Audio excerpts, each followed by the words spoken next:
Hashima Island was an island of Nagasaki. It was once the most densely populated city in Japan. However, since 1970s, it has been abandoned. All the residents moved out, only the dense buildings remained. After Meiji Restoration, Japan was experiencing economic growth and industrial revolution. The demand for coal was constantly increasing. Because Hashima Island contained a lot of undersea coal mines, in 1890, the Japanese company Mitsubishi purchased the island at 100,000 yen to develop their business. In the next year, they started coal mining. In the following years, they continued to have reclamation and landfill work to develop the island. They built a lot of concrete buildings and residential complexes there, including elementary school and movie theater. The only movie theater, Shogun, was built in 1927. Watching movie then became the most popular entertainment on the island. Hashima Island was a man-made concrete island.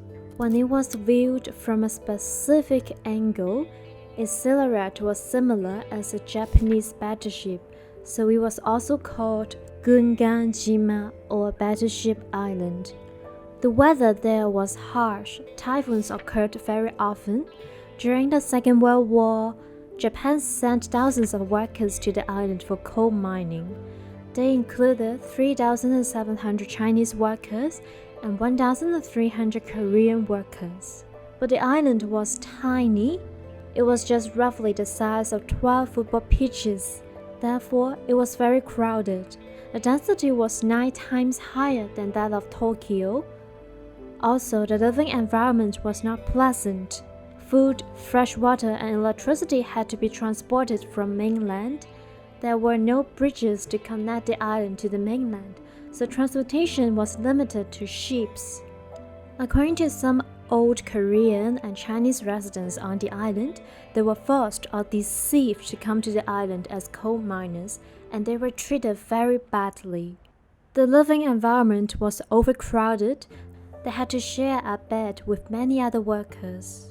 Only Japanese employees had the priority to get better food, while Korean and Chinese workers were always starving, since they only received very little food like frozen potatoes and soybeans to sustain their lives.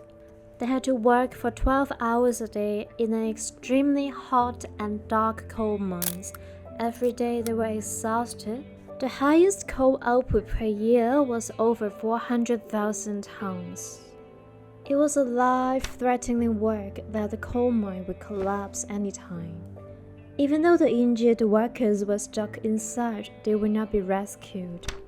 Because of this, during 1940s to 1945, over 700 Chinese workers and over 500 Korean workers died on the island. Only after the Second World War, the foreign workers were sent back to their countries. However, according to the testimonies from over 70 Japanese residents that had lived on the island, there was no forced labor or abuse issue. They claimed that the Japanese and the foreigners worked together on the island and they endured the same hardship. During the war, there was inadequate food, so the Japanese workers and other workers shared the same poor food like soybeans. The Japanese never treated the Korean or the Chinese as slaves. They helped each other and gathered at the leader's house to drink together after work. The contradictory testimonies from the two sides have therefore unleashed a big controversy for years. After the war, the living condition on the island had improved a lot. Mitsubishi Company further developed the island with more facilities to attract Japanese coal miners to work there. They had all the facilities needed for daily life, such as hospital, elementary and junior high schools, temples, shopping centers, and beauty salons. Plants were also brought to the rooftop of the residential complex to create a rooftop garden. In 1957, after piles were built along the sea floor to connect the mainland reservoir, fresh water supply was also available on the island. The company also offered a decent benefit package for the coal miners. The salaries was 1 to 2 times higher than the average monthly salary in other big cities.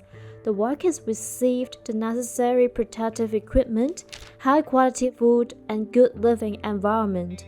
This successfully attracted more and more Japanese workers to move to the island with their family.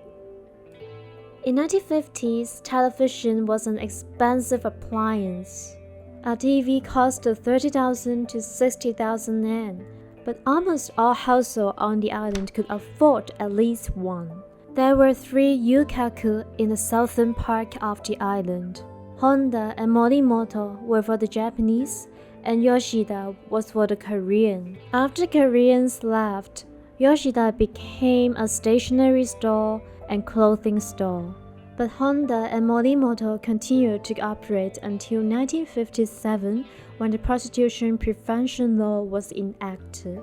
Later, the area was destroyed after a huge typhoon. In 1957, a new joint school building for elementary and junior high school was completed.